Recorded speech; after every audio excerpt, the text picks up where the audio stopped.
مشرکین نے اپنی طرف سے بہت سی چیزوں کو حرام کیا ہوا تھا، تو ان میں اللہ تعالیٰ نے ارشاد فرمایا قُل لَا أَجِدُ فِي مَا أُوحِيَ إِلَيَّ مُحَرَّمًا عَلَىٰ طَاعِمٍ يَطْعَمُهُ إِلَّا أَن يَكُونَ مَيْتَةً أَوْ دَمًا مَّسْفُوحًا۔ اے نبی، مجھے جو اللہ نے وحی کی ہے نا، اس وحی میں صرف کھانے پینے کی یہ چیزیں حرام ہیں، مردار حرام ہے، بہتا ہوا خون حرام ہے، خنزیر کا گوشت حرام ہے اس لیے کہ وہ ناپاک ہے، او فسقاً اہل لغیر اللہ بھی، یا وہ جانور جس پر اللہ کا نام نہ لیا گیا ہو، اللہ کے علاوہ کسی اور کا نام لیا گیا ہو، یہ والے جانور حرام ہیں۔ جو اللہ نے مجھے وحی کی ہے ان میں انہی چیزوں کو حرام پاتا ہوں۔ ہمارے ہاں آج کے بہت سے متجددین جو ہے نا، قرآن کی آیتوں کے ظاہر سے دھوکہ دیتے ہیں، کیونکہ ان کو علم عمق اور گہرائی حاصل نہیں ہے، اور بعض جان کر لوگوں کو گمراہ کرتے ہیں۔ اب آپ مجھے بتاؤ، کوئی شخص اگر یہ آیت پیش کرے اور کہے کہ اللہ تو قرآن میں فرما رہے ہیں کہ صرف یہ 4 چیزیں حرام ہیں، مردار حرام ہے، بہتا ہوا خون حرام ہے، خنزیر کا گوشت حرام ہے، اور وہ جانور حرام ہے جس پر اللہ کا نام نہ لیا گیا، واللہ تو پکار کے کہہ رہے ہیں کہ اے نبی ان کو بتا دے میں ان چیزوں میں سے کسی اور چیز کو حرام نہیں پاتا، اور یہ مولویوں نے کتے بھی حرام کر دیا، مولویوں نے بلی بھی حرام کر دی، مولویوں نے یہ بھی حرام کر دیا، مولویوں نے وہ بھی حرام کر دیا۔ تو بتائیں، لوگ قرآن کی آیت کے نمبر سے متاثر ہوتے ہیں، اور وہ نمبر بھی پیش کر دیں، بھائی یہ سورہ انعام کی آیت نمبر 45 ہے، آیت نمبر 145 ہے۔ اب مجھے بتاؤ، ترجمہ تو یہی بنتا ہے اس آیت کا۔ آج کل لوگ کہتے ہیں نا وہ فلاں ریفرنس سے بات کرتا ہے، قرآن کی آیت کا حوالہ بھی دے رہا ہے، حدیث کا حوالہ بھی دے رہا ہے، ریفرنس سے بات کرتا ہے، وہ اپنی طرف سے کوئی بات نہیں کرتا۔ لیکن جب آپ کسی مفتی سے پوچھیں گے،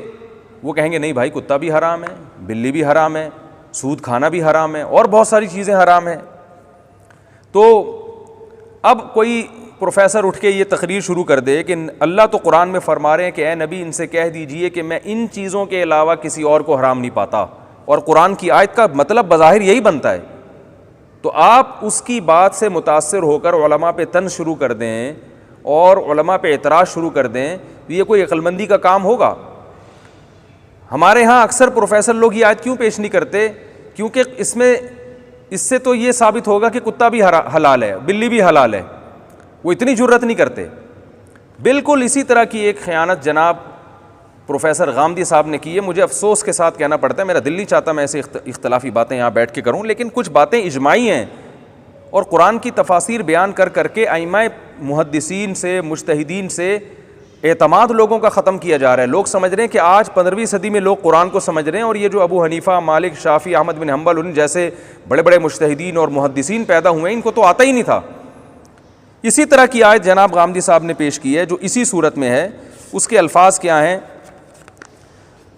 قل انما حرم ربی الفواحش ما ظہر منہا وما بطن، اے نبی ان سے کہہ دیجئے کہ میرے رب نے صرف ان چیزوں کو حرام کیا ہے، صرف۔ اور پروفیسر غامدی صاحب نے اس آیت کی تفسیر بیان کرتے ہوئے موسیقی کو حلال قرار دیا ہے کہ موسیقی بالکل جائز ہے اسلام میں، جب تک کوئی بہت ہی کوئی فحش اور بےہودگی اس میں نہ ہو۔ اور حلال قرار دینے کی دلیل کیا دی ہے کہ اے نبی آپ ان سے کہہ دیجئے، آیت نمبر 33، یہ سورہ اعراف میں ہے، سورہ انعام میں نہیں، اگلی سورت جو سورہ اعراف ہے اس میں، اے نبی آپ ان سے کہہ دیجئے کہ میرے رب نے صرف ان چیزوں کو حرام قرار دیا ہے، فواحشہ بےہودہ چیزوں کو جو ظاہری ہوں یا چھپی ہوئیں، والاسم، اور اسم کا ترجمہ غلط کیا ہے، ترجمہ کیا ہے حق تلفی کو حرام قرار دیا، حالانکہ اسم کا یہ ترجمہ بنتا نہیں ہے، لیکن ہم فرض کر لیتے ہیں اسم کا ترجمہ حق تلفی ہی بنتا ہے، اور والبغی بغیر الحق، اور ناحق ظلم کرنے کو، وان تشرکوا باللہ ما لم ينزل به سلطانا، اور اللہ کے ساتھ شرک کرنے کو، وان تقولوا علی اللہ ما لا تعلمون، اور اس بات کو بھی اللہ نے حرام قرار دیا ہے کہ تم اللہ پر وہ اللہ کی طرف اس چیز کی نسبت کرو جو اللہ نے کہی نہیں ہے،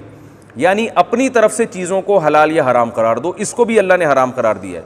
تو جناب پروفیسر غامدی صاحب نے اس آیت کی تفسیر میں بیان کیا کہ کھانے پینے کی چیزوں کے علاوہ اللہ نے صرف ان 5 چیزوں کو حرام قرار دیا ہے، اور محترم نے یہ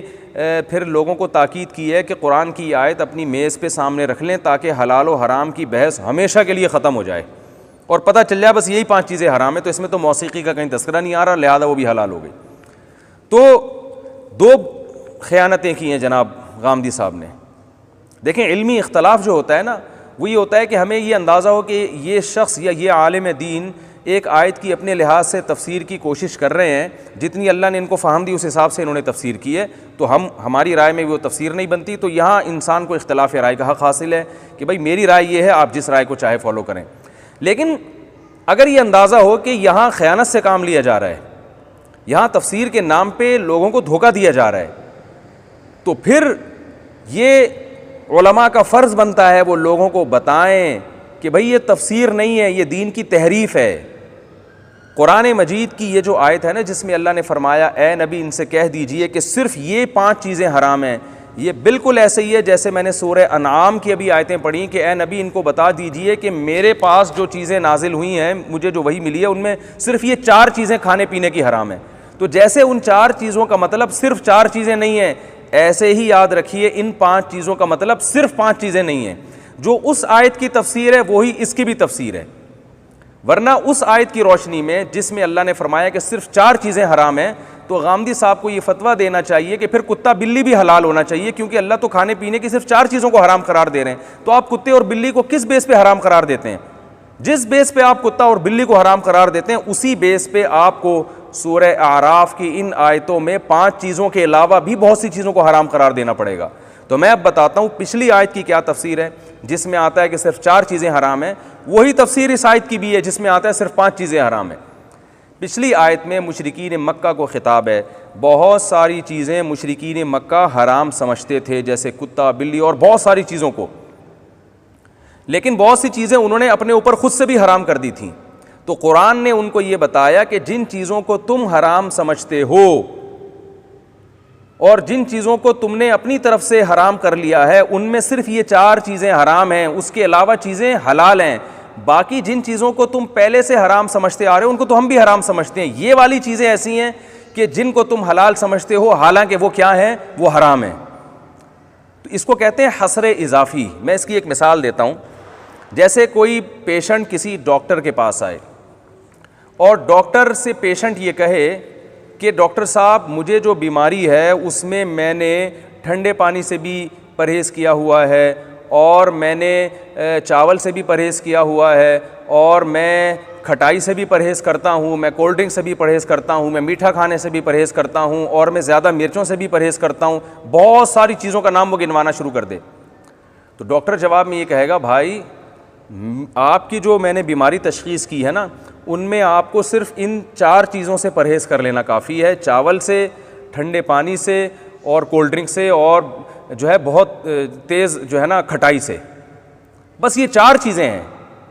جن سے آپ پرہیز کریں، باقیوں سے پرہیز کی ضرورت نہیں ہے. اب مریض گیا اور اس نے کہا کہ بھائی ڈاکٹر نے کہا ہے صرف 4 چیزوں سے پرہیز کرنا ہے، لہذا اس نے زہر بھی کھانا شروع کر دیا، اس نے سگریٹ بھی پینا شروع کر دی، وہ پان اور گٹکے پہ بھی آ گیا. ڈاکٹر کو پتہ چلے گا تو ڈاکٹر ان کو بلا کے مریض سے کہے گا کہ میں نے آپ یہ فضول چیزیں کیوں کھا رہے ہیں؟ پیشنٹ جواب میں کہتا ہے ڈاکٹر صاحب آپ نے کہا تھا صرف 4 چیزیں جو ہے نا اس سے پرہیز ہے. تو ڈاکٹر کہے گا یہ جو میں نے صرف کا لفظ استعمال کیا ہے نا، یہ صرف کا مطلب ساری دنیا کی صرف 4 چیزوں سے پرہیز نہیں ہے. صرف کا مطلب یہ تھا تمہاری نظر میں جن تمام چیزوں سے پرہیز کرنا ضروری ہے تو میں یہ بتا رہا ہوں ان سے پرہیز ضروری نہیں ہے، ان میں سے صرف 4 چیزوں سے پرہیز ضروری ہے. باقی پان گٹکا اور سگریٹ یہ تو ساری دنیا مانتی ہے کہ تو ویسے ہی جو ہے یہ تو ویسے ہی ایسی چیزیں ہیں جن سے پرہیز کرنا ضروری ہے. تو مشرکین نے بھی کچھ چیزوں کو اپنے اوپر حرام کر لیا تھا، تو اللہ نے بتایا وہ چیزیں حرام نہیں ہیں جو تم نے اپنے اوپر حرام کی ہوئی ہیں، ان میں صرف یہ والی حرام ہے، باقی حرام نہیں ہے. اس کا مطلب یہ نہیں کہ باقی دنیا کی ہر چیز جائز ہو گئی ہے. تو بالکل اسی طرح یہ جو قرآن کی آیت ہے انما سورہ اعراف کی جو آیت ہے انما حرم ربی الفواحش ما ظہر منہا وما بطن، اس آیت کا آپ سیاق و سباق دیکھیں، اس سے صاف پتہ چلتا ہے کہ مشرکین مکہ کو یہ خطاب کیا جا رہا ہے. وہ بیت اللہ کا برہنہ طواف کیا کرتے تھے، اس لیے اس آیت میں نازل ہوا من حرم زینت اللہ، اللہ کی زینت کو کس نے حرام کر دیا؟ تم صحیح مسلم کی حدیث ہے کہ بیت اللہ کا برہنہ طواف کرتے تھے، زینت اختیار نہیں کرتے تھے طواف کے وقت. اللہ نے کہا لباس تو زینت ہے، اس کو کس نے حرام کر دیا؟ بھائی تم کیوں اپنی طرف سے چیزوں کو حرام کر رہے ہو؟ اور کچھ جانوروں کو اپنے اوپر حرام کر دیا تھا بلا وجہ، تو اللہ نے فرمایا وہ چیزیں حرام نہیں، یہ والی چیزیں حرام ہیں. تو آپ نے اس کا مفہوم میں اتنی وسعت لے لی کہ آپ لوگوں کو مشورہ دے رہے ہیں کہ یہ صرف 5 چیزیں جو ہے نا آپ یہ آیت رکھ لیں اور میز پہ رکھ لیں، اور تاکہ حلال و حرام کی بحث ہمیشہ کے لیے ختم ہو جائے، اور جب آپ نے دیکھنا ہو کہ کون سی چیزیں حرام ہے تو بس قرآن کی یہ آیت دیکھ لیا کریں۔ تو وہ جو فقہ میں فقہاء نے بہت تفصیل بیان کی ہے، اور محدثین حلال و حرام کی بحث، اس پر علماء کے مستقل رسالے ہیں حلال و حرام پہ، وہ تمام بحث جناب غامدی صاحب کی نظر میں کالعدم ہو گئی، اور محترم نے انہی آیتوں سے استدلال کر کے موسیقی کو بھی حلال قرار دے دیا، جائز قرار دے دیا، گانے بجانے کو بھی، موسیقی کو بھی۔ اور دوسری خیانت محترم نے کی ہے، اگر آپ کو یہ پوری بحث سمجھ میں نہیں آتی تو خود اس قرآن کی آیت میں جناب غامدی صاحب کے نظریے کی نفی ہے۔ اس آیت میں اللہ کا ارشاد ہے، انما حرم ربی الفواحش ما ظہر منہا وما بطن والاثم، 5 چیزیں جو اللہ نے حرام کی ہیں، ان میں پہلی چیز ہے بے حیائی، دوسری چیز ہے گناہ، گناہ کہتے ہیں اللہ اور اس کے رسول کی نافرمانی کو، اثم کا لفظ استعمال ہوا ہے، یہی اثم کا لفظ قرآن مجید میں دوسرے مقام پر استعمال ہوا ہے، اس میں اللہ نے ارشاد فرمایا وَذَرُوا ظَاهِرَ الْإِثْمِ وَبَاطِنَا، اے لوگو ظاہری گناہ کو بھی چھوڑو اور چھپے ہوئے گناہ کو بھی چھوڑو، ان الذین یکسبون الاثم،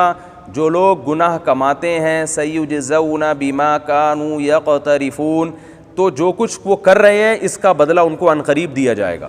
اثم کا لفظ گناہ کے معنی میں استعمال ہوتا ہے، اور گناہ کی ڈیفینیشن ساری دنیا جانتی ہے، اللہ اور اس کے رسول کی نافرمانی، اکارڈنگ ٹو شریعہ اسم اسے کہتے ہیں۔ تو اب اللہ یہاں فرما رہے ہیں کہ اے نبی آپ ان سے کہہ دیجئے کہ میں نے 5 چیزوں کو حرام قرار دیا، اور ان میں بے حیائی، اور دوسرے نمبر پر گناہ۔ تو جو دوسرے نمبر پر اللہ نے گناہ کو بیان کیا، اس کا مفہوم میں بہت ساری چیزیں آ گئی، یعنی اس میں اشارہ دے دیا کہ ہر وہ چیز جس سے اللہ اس کے رسول نے صراحتاً روکا ہو وہ بھی حرام ہے۔ تو اس آیت کی روشنی میں حلال و حرام کی بحث کا ایک بہت بڑا دروازہ کھل گیا ہے، حلال و حرام کی بحث ختم نہیں ہوئی ہے۔ اس لیے اللہ نے فرمایا ان سے کہہ دیجئے کہ بے حیائی حرام ہے، اور گناہ حرام ہے، اور والاثم والبغی بغیر الحق، اور ناحق کسی کے ساتھ ظلم زیادتی کرنا، وان تشرکوا باللہ ما لم ينزل به سلطان، اور اللہ کے ساتھ کسی کو شریک کرنا، اور تم اللہ پہ وہ بات کرو جو تم نے جس کی تمہارے پاس کوئی دلیل نہیں ہے۔ اس کا ترجمہ محترم نے یہ کہ اپنی طرف سے کسی چیز کو حرام قرار دے دینا، حالانکہ اپنی طرف سے آپ خود مانتے ہیں جیسے کسی چیز کو حرام قرار دینا یہ جرم ہے، ایسے ہی بغیر مضبوط دلیل کے اپنی طرف سے کسی چیز کو حلال قرار دینا بھی اسی آیت میں داخل ہے۔ تو یہ عجیب بات ہے، آپ کسی چیز کو حرام قرار دینے کے لیے تو دلیل پوچھ رہے ہیں، لیکن آپ میوزک کو جائز قرار دینے کی آپ کے پاس قرآن و سنت میں کوئی دلیل نہیں ہے، اس میں آپ علماء سے دلیل کا مطالبہ کر رہے ہیں۔ تو حلال ہونے کے لیے بھی تو دلیل چاہیے، اور دلیل کیا پیش کی ہے؟ پہلے میں اسم کے لفظ میں جو محترم نے خیانت کی ہے وہ بتا دوں۔ اب 5 چیزوں کو حرام قرار دیا ہے، تو اس میں اللہ نے فرمایا بے حیائی کو، اور دوسرے نمبر پر الاسم گناہ کو، لیکن جناب غامدی صاحب نے یہاں الاسم کا ترجمہ ایسا کیا ہے جو دنیا کی کسی لغت کے حساب سے، کسی عربی دان کے حساب سے بنتا ہی نہیں ہے۔ الاسم کا ترجمہ کیا ہے حق تلفی۔ اب آپ بتائیں یہ کس طرح، یہ کون سی لغت ہے بھائی حق تلفی؟ اے نبی آپ ان سے کہہ دیجئے کہ میں نے 5 چیزوں کو حرام قرار دیا، بے حیائی کو، حق تلفی کو۔ اگر اس کا ترجمہ حق تلفی ہے تو وہ والبغی بغیر الحق میں تو یہ خود محترم ترجمہ کر رہے ہیں کسی کا حق دبانا یا کسی کے ساتھ زیادتی کرنا، تو الاسم کا ترجمہ حق تلفی نہیں ہے، حق تلفی اس کے مفہوم میں داخل ضرور ہے، الاسم کا ترجمہ ہے گناہ۔ لیکن جناب اگر گناہ کا ترجمہ کرتے تو محترم نے آگے جو تقریر کرنی تھی وہ تقریر غلط ہو جاتی۔ محترم نے آگے لوگوں کو یہ سمجھانا تھا کہ اس آیت نے حلال و حرام کی بحث کو ہمیشہ کے لیے ختم کر دیا، اس لیے محترم نے الاسم کا ترجمہ حق تلفی سے کیا۔ اگر وہ گناہ سے کرتے تو لوگوں کو پتہ چل جاتا ہے کہ اس آیت نے حلال و حرام کی بحث کا دروازہ کھول دیا ہے، ختم نہیں کیا، کیونکہ گناہ کا مفہوم بہت وسیع ہے۔ اس میں نبی صلی اللہ علیہ وسلم نے جن چیزوں سے روکا، بہت سی چیزیں انسان کا ضمیر گوارا نہیں کرتا، بہت بڑی ایک بحث چھڑ جاتی اس میں۔ اور دوسری بات محترم نے جو حلال ہونے کی دلیل دی ہے موسیقی کے،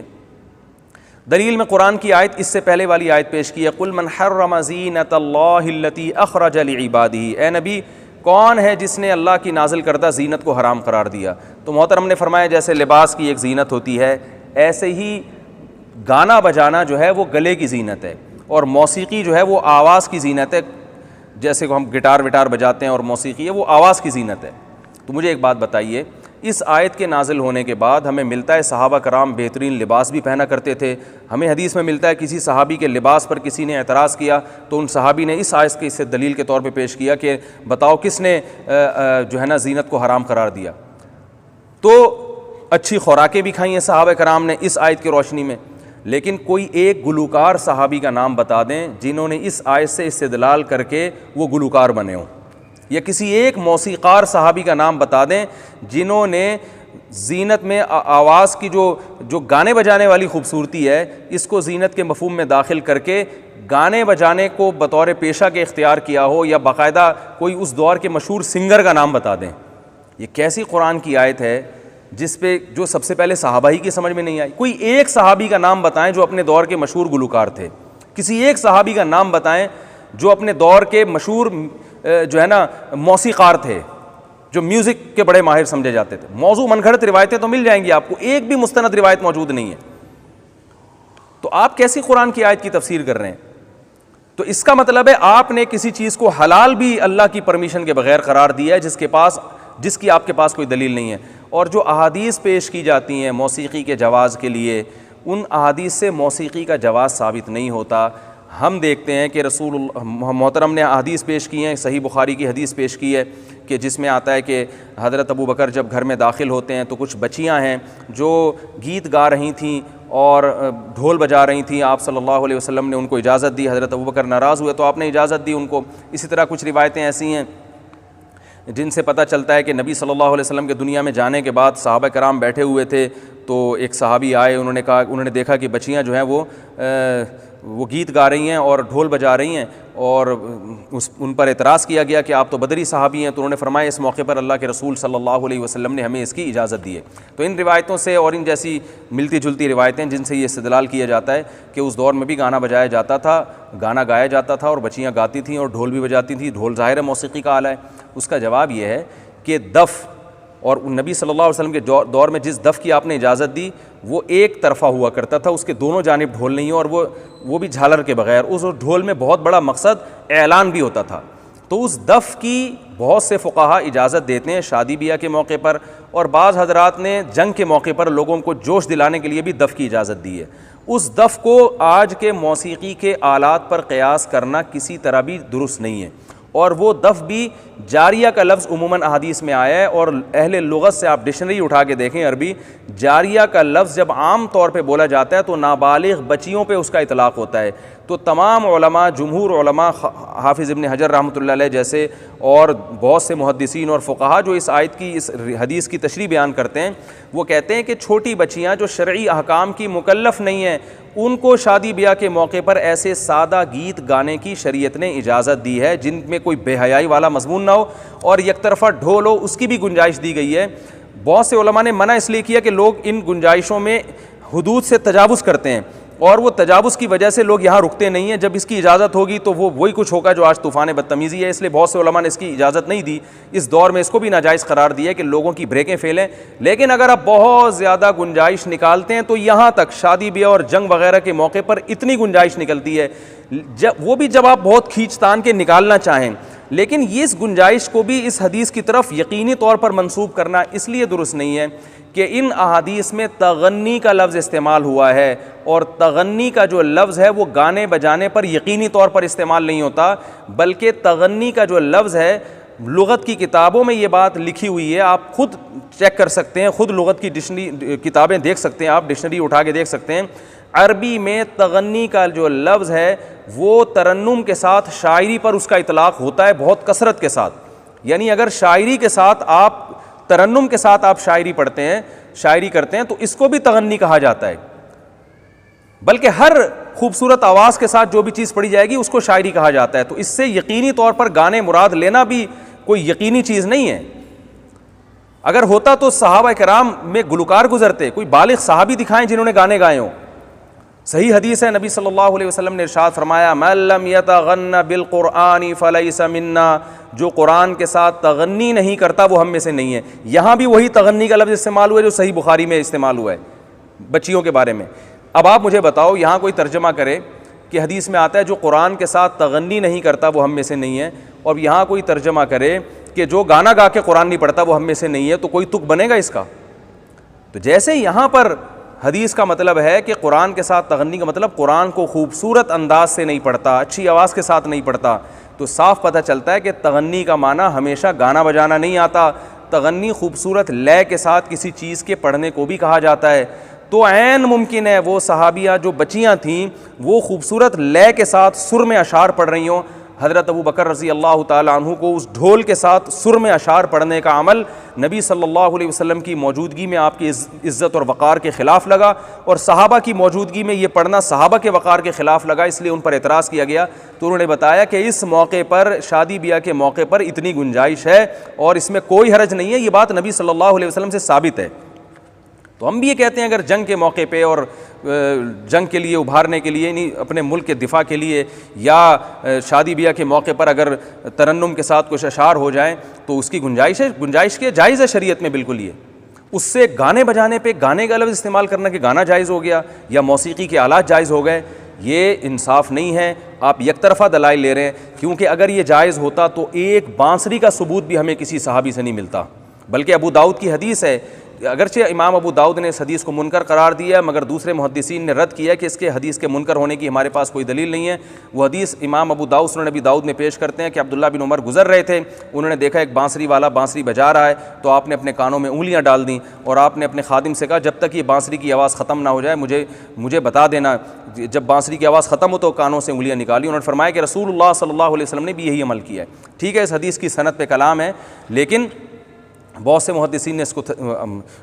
علماء معاصرین نے بہت سے اس کو صحیح بھی قرار دیا اور بتایا کہ اس کے منکر ہونے کی ہمارے پاس کوئی دلیل نہیں ہے اس حدیث کے۔ لیکن اتنی بات تو ہے کہ اگر موسیقی کے آلات جائز ہوتے تو